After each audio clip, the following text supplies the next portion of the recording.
Ladies and gentlemen, a warm welcome to the i14y Lab Summit and our panel, Labs Around the Globe and Global Collaboration. My name is Amira Gutmann-Trieb. I'm responsible for the cluster ICT, Media and Creative Industries at Berlin Partner, the Economic Development Agency. And today we will look at if we want to join forces and work together beyond borders, bringing the labs together, what does it take? Please join me in welcoming our international panel. And I've asked everyone to take a moment and introduce themselves. Paul, you set it us. Hi there, I'm Paul Sludden. I work for Digital Catapult, and as part of my role at Digital Catapult, I look after Sonic Labs. This is a government-funded initiative around supply chain diversification, starting with Open RAN. And my role is to look after all aspects of the programme, from test evaluation, innovation, engagement, and Marcoms. Thank you. Thank you, Julie. Yes, my name is Julie Cubb. I'm with the National Telecommunications and Information Administration. You heard from Brian Gomez from NTIA. That work that he described is out of our DC office policy group. What I work on is out of Boulder, Colorado for Institute for Telecommunication Sciences. We do have a 5G Open RAN lab that we're getting up and running. However, you may also know me from the 5G Challenge. We did a 2022 and a 2023 where we awarded up to $10 million in cash and prizes for interoperability, and we achieved mobility with 2 different teams and handover for the first time. We also ran the RIC Forum to show, demonstrate applications, XApps and RApps that are running in the state of the market, mostly focused on energy efficiency and traffic steering. And we are also next week hosting the International Open RAN Symposium, where we have policy and technical tracks out of Golden, Colorado. And we're going to be bringing policy folks and technical folks to the table, which is not usually done, so that policy and technical can both understand each other and we can figure out a roadmap for doing collaboration and taking actual steps towards realizing Open RAN testing collaboration. We'll go into that a little bit more. Maggie, you've come all the way from Taiwan.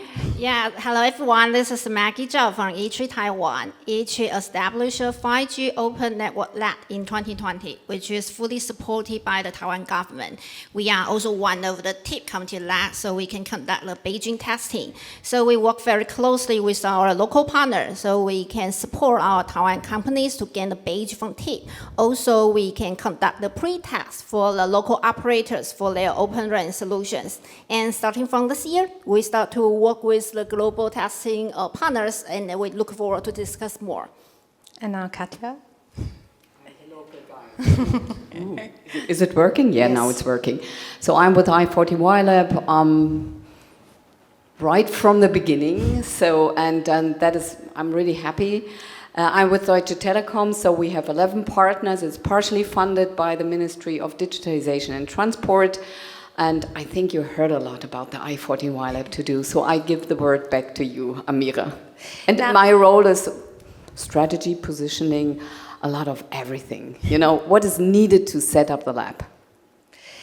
Now, I'm actually the new face on stage here, because you're serial panelists. They've been meeting not so secretly, NWC and so on, for the last year, quite a lot. But we're talking about collaboration beyond borders, global collaboration. And so my first question goes to you, Maggie. When you're thinking of this global collaboration concerning testing, what are the advantages of you all working together? How do you work with Katja, for example? Okay, very good question. I think we had heard a lot during the panel in the morning, because the testing costs a lot in terms of money, the time, the knowledge, or the experience. So we definitely need to leverage our resources to do the work together. So for example, how we work with i14y Lab. We work together for one of the RIC use cases. So this is a very good and very new experience for us as well, and let our local partner develop RIC solutions. And then we define, our lab define the test environment, we define the test procedure and how we measure it. Then once we have the first draft, we send to i14y lab. So i14y lab and their partner, they work together to give us some feedback and some comment as well as some thoughts. So even we just start from a small campus scenario, but with their input, we can start to think a bit wider, and then we can move forward to a more common scenario for the next version. Absolutely. So testing is expensive. It's good to share on a meta level. Katja, how have you approached the collaboration? It was not personally me approaching. I think that was a mutual thing, exactly how Maggie explained. And it's also bringing the different skill sets together.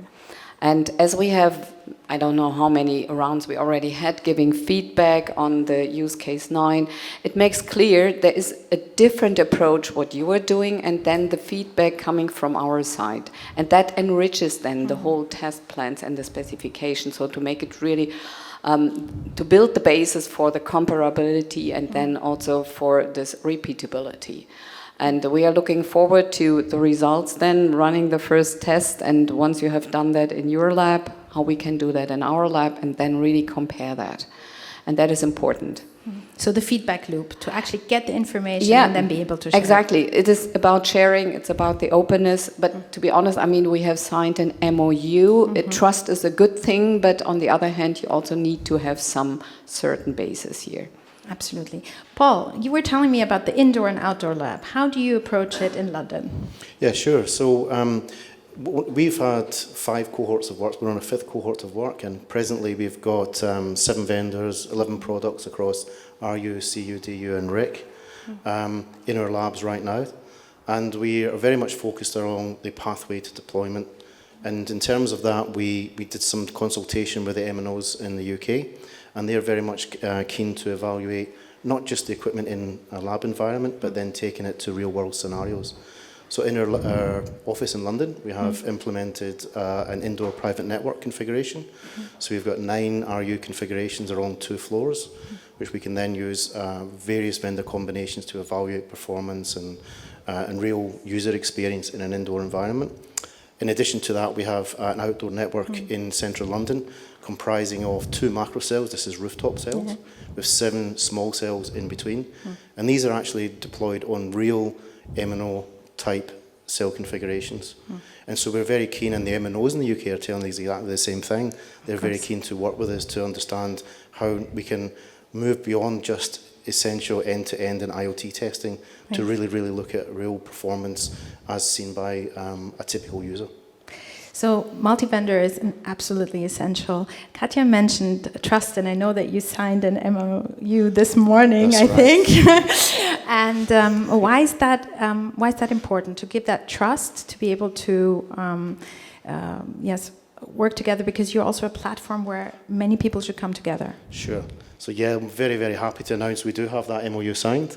Maggie said to me, we've sent it to you, have you signed it yet? So I was pushing our legal director at 11 o'clock last night. I want to announce it, please do. So yeah, we've collaborated a lot across all labs. And what we were finding was, with those deeper and deeper discussions, there is obviously sharing of sensitive information. So you get, essentially, signing those MOUs allows us to work even more closely and into really deeper issues around test once, same results everywhere. Yes. And based on some discussions we've had here today, for sure we want to take the next steps with NTIA and i14y to sign similar MOUs to have those deeper and more meaningful discussions around Open RAN. So you're well on the way. Sure. Julie, you mentioned to me that interoperability is one of the key things that you're also looking at. And how does this collaboration along the different labs help you with that? Yeah, so when we did our 2022 and 2023 5G challenge, it was all about interoperability, integrating open RUs, CUs, DUs from many different vendors. So it took a long time to get the test cases up and going, to get our lab. We used a host lab called Cable Labs in Louisville, and just to get everything going and set up. was really quite difficult. And so I also led quite a few Open Test and Integration Center workshops with ORAN Alliance, and there's been a lot of new OTICs starting up, especially in the United States. And one of the things a lot of the OTICs said is there an onboarding process? You know, what tests do we run? And they're not always clear, you know, with the test specifications from the Test and Integration Focus Group, TIFG, and ORAN Alliance, you know, what should be the results? What's mandatory? You know, the mandatory ones are clear, but what are the conditional mandatory? What are the optional? And a lot of times we noticed in our challenge that even, you know, not setting an optional parameter for one version was confusing for somebody that did set it for another version. So all of these labs have a lot that they've learned. And how can we help the new people coming into lab? And part of our EORS, International Open RAN Symposium next week, and going forward, we're going to do it every year for at least the next 2 years, is our sponsor for the next 2 years, the State Department. They're very interested in emerging labs and emerging economies, and how can folks that are established help emerging economies. It even helps established labs, right? So, toolkit, onboarding, test cases. Some of it requires, you know, like I know TIP has a lot of test cases, and NTI just became a member of TIP, but you know, you have to kind of sign MOUs, be members of these different groups to actually get some of the information. So you have to have all that in place. But once you have all of those things in place, you can really, you know, part of it is even workforce development. You know, helping others. You know, having engineers go to somebody else's lab and get that hands-on experience, because there's a lot of different skills that are required to do Open RAN. It's not just sort of system networking. It's IT. It's computer science. It's AI/ML. It's data science. It's all sorts of different technologies, and that hands-on training is especially important. With established labs and newer labs coming up. So you'll all be meeting next week, and then in October, Maggie, in Taiwan. How do you want to set the roadmap then for the next steps in the collaboration? Yeah, you know, last year, still at the I14y Summit, this is my first time to join all this lab together. So we have very good discussion, and we kind of have an action item that we should work together. And now this time, it's kind of we'll bring out our KPI that we all have the collaboration. So we have the signed MOU with I14y Lab. We also have the indoor small cell testing update with Sonic Lab, and we're going to join NTI's event. So we're thinking about that.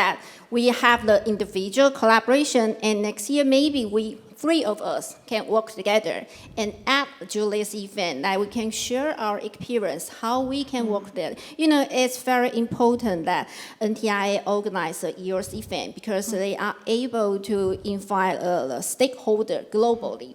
You may not just from the labs, it's coming from the operators, the vendors, the testing increment, even the government agency. So, you know, three of us, in some way, we are also represent different positions of this ecosystem. Sometimes, so you have your own value chain along this collaboration. Yeah, exactly. So if we can work together, definitely we can invite more partners to join with us, or we can create more and more use cases. So that is what we would like to see next year. So you mentioned use cases and use case 9. Maybe you want to go into that a little bit, because I think the audience doesn't know, at least I also don't know what use case 9 is. But generally, you want to, how does this collaboration or how does this sharing really work? Maybe you can take a moment to explain that. I mean, first of all, the use case 9 is about energy efficiency, and no further details at this point. And I think what we bring to the table is the operator-centric view as well, and that is important. You have a different view, so it's really how we can consolidate the different alignment, the different requirements then. And then also continue talking with you on the small cell / indoor topics. That is something which is an interest to the operators. And it's really not to create as many use cases as possible. I think there is no lack of use cases. I would rather say the opposite. how to reduce this enormous number to the most relevant and find a way to produce good results. And so that would be also a goal setting for us, that we really define or agree on these use cases and go on exactly as we do. More specification, more feedback, first testing rounds, improvements, and then mirroring back that to ORAN Alliance and also to Telecom Infra Project. Yeah, that should be the circle. So we need to think in a circle and less in this, bilateral collaboration that way. So this is what I like to hear. Open Run is a movement. That means it changes a lot. It changes the way we collaborate. I know it. I repeat that every time, but it's really more a circular economy one day. And the question is, how can we all benefit from that? We need to work on that. Paul, how do you want to benefit from this collaboration? What exactly are the things that you want to draw out? We know that it has to do with data, it has to do with interoperability, but you're unleashing the potential here of Open RAN. So how do you do that? Are you going to be working on business models as well? Well, for sure, what I would really like to get out of this collaboration, which has actually been echoed by many of the speakers earlier today, which is around test once, consistent results everywhere. So in some respects, that would mean if we test in our labs, i14y labs, or any other lab for that matter, when you test a combination of products, you get the same results. And what I really want to do is to work on this collaboration to ensure that we can move towards that. And that starts with basic information and knowledge sharing, moving on to evaluation of test configurations, and consistent approaches to testing, and then really moving forward to actually share learnings around what we're doing. So one of the things that I'd like to talk to Katja about is the automation that was spoken about from your team earlier today. So there's some really, really good opportunities to work on collaboration, and that really for me is to support the MNOs around consistent test results that they can then utilise going forward in their labs, and also support the vendors with respect to common test results that they can then share with MNOs in This their also pathway to engenders commercialisation. trust. Yes, This also very much so. engenders trust. And I also understood from Julie that you want to collaborate along your 4 labs, but this is not a closed box. You invite other labs to join you. Is that correct? Yes, yeah, so I think it's, like you said, consistent, repeatable testing is very important. And if we just have 4 labs doing consistent, repeatable testing, that's not good as 20 labs or 100 labs. So the idea is that, raising waters raises all ships is, what, we've talked about yesterday when we were talking. And, and Maggie has mentioned, why are we all doing the same tests? Every time there's a new lab, we go out and we all test exactly the same things. So, one of the things we're going to highlight next week with this consistent, repeatable testing is we need to actually have, go out and do it. We've been talking about collaborating for a long time, but the proof is in the pudding. We need to actually come up with the roadmap for how do we actually do this? Which pieces can each part take? How can we verify this consistent, repeatable testing? A lot of the Spring Plug Fest, which we'll also be highlighting in our conference next week, several labs did that, where they took an open RU in one lab, and then they brought it to another lab, and the engineers even came with them to train them. So Rakuten Mobile is going to highlight how they worked with Singapore and Keysight, and they tested an open RU. It took 4 months in Japan. They brought the same open RU and their engineers to Singapore. It took 4 days. So that's the sort of thing, that we want to do. Is that's a huge savings, 4 months to 4 days. And, helping each other, I think, is just really important, and it will help the whole industry.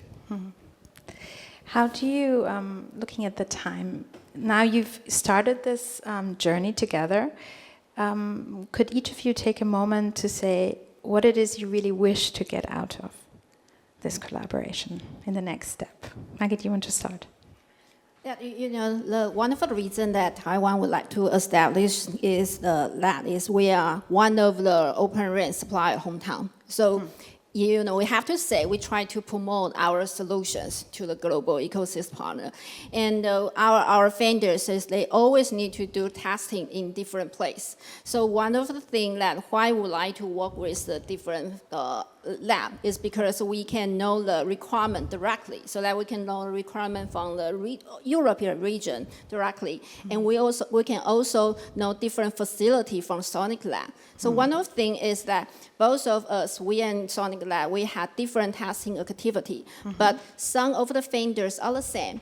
So if they are the same, they are going to the different lab. Why do they need to do the same testing? So what we are doing next, we have signed MOU. We have working together to update the test plan. So next step is that the company, they don't need to do the same testing at our lab. So one part we'll do at ITRI's lab, and the other part we'll do at Sonic's lab.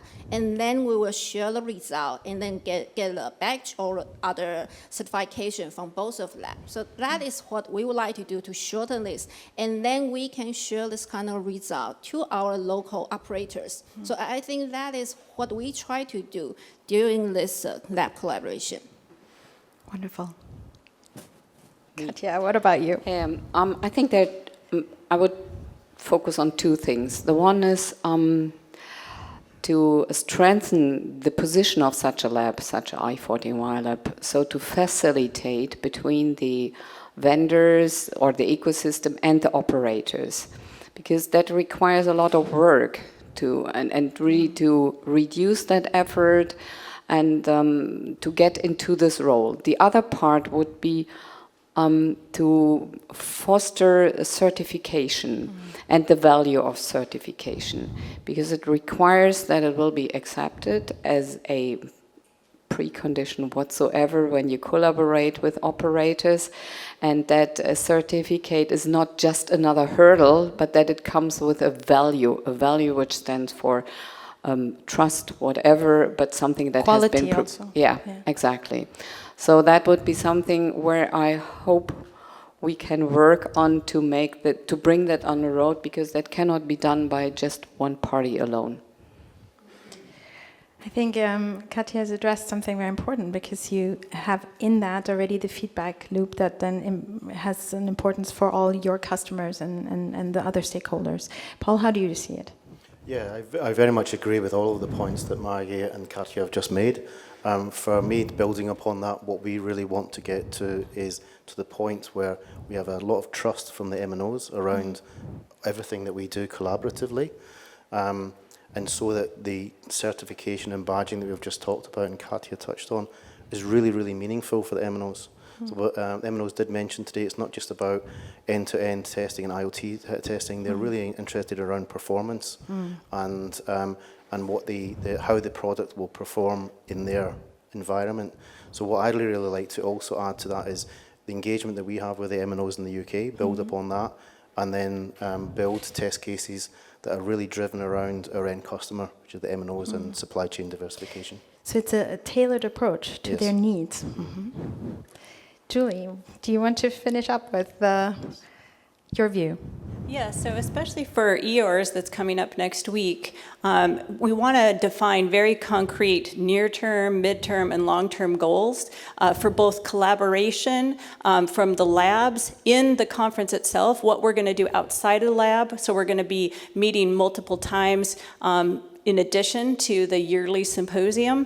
And also, since we have both these technical and policy tracks, I would love for at the end of next week, the policy people to really understand what the engineers need from the policy folks and vice versa, so that we can really help each other, both on the technical side and the policy side, move towards not just stronger collaboration, but moving the whole industry forward.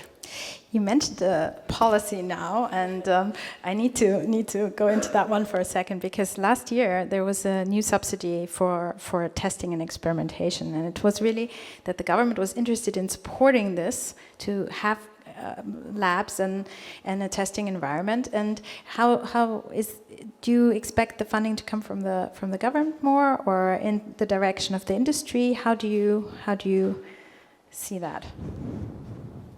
Yeah, I'm an engineer, so I don't really, get into how the money just magically appears. Okay. Yes, but that I just wanted to see how also the setup can be, or if it's formalized then, so that the collaboration can continue, because this is a long term. You're looking towards the long term solution, right? Well, that I can comment on from a technical side. Yes, I do hope that the collaboration, we've known each other for quite a few years, and it just continues to strengthen, and we are kind of all very much aligned into, what we want to do, what our governments want to do, and that type of thing. So that's been really nice to see that type of support. And then it's just a matter of work. Once you have a high-level vision, it's just a matter of working out the technical details. Absolutely, and I have the feeling there's a value chain forming, and then also an exchange of talent. So this is a wonderful thing to say, something that you quoted saying, the rising tide raises all ships, and that it's a collaboration beyond borders. I want to thank you all for this wonderful discussion, and to our audience, I hope you enjoyed the moment with these exceptional people. Thank you.